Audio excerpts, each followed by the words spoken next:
I love stories that are paradoxical, whether it's in the structure or the tone or even the characters. I think it resembles life, if I can say that. I think that's a little cheesy, but it is what it is. But yeah, I think that's why easily my favorite part in When Harry Met Sally are those interview footages, because they're both, realistic and also romantic, mundane, but also epic, down to earth, but also bigger than life, larger than life. I think that's what they call it, larger than life. And I genuinely enjoy that when it comes to at least the structure of the story, because that's raw, that's genuine. And I think I was watching it for this 170th time, and I wanted to replicate it sort of with my parents and then my sister, and then I realized that I can do more than with this.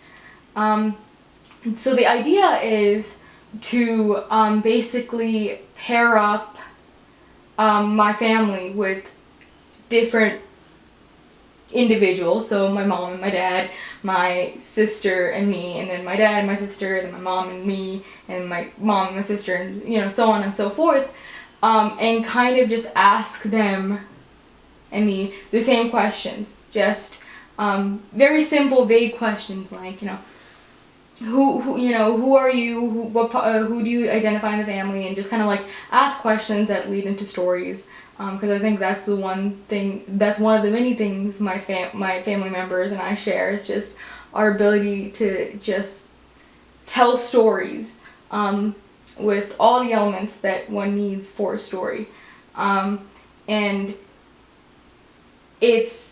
I think part of the reason why I also want to do is because I had a friend recently tell me about this theory that comes from family psychology about systems in a family, whereas each person, unbeknownst to them, ends up playing a role, and then kind of creates an ecosystem in which these dynamics just sort of appear, and people like triangulate, and it just becomes sort of like it really does become like you make your own, families end up starting to create their own plot lines and character arcs, and I really want to just find a way to visualize that in a literary sense, and it really is, it's not meant to be a social experiment or anything, and really just an artistic endeavor, because I think in the era, This Is Us era,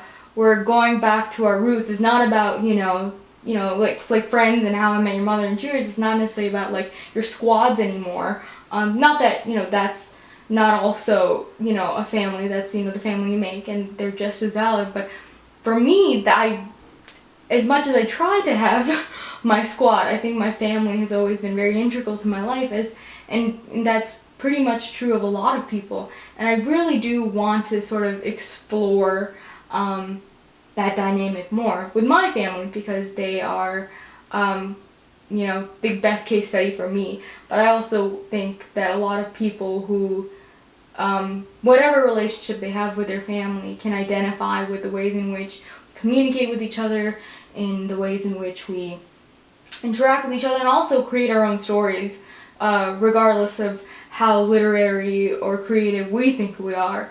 And I think the idea is just to, have fun, and also just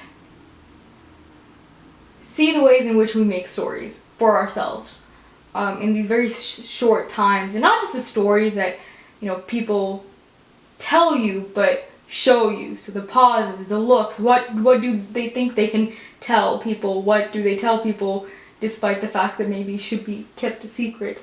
And I think the purpose really of this documentary is the dynamic, the nuanced dynamic that people share with those nearest and dearest to them. I think that's what my documentary is about.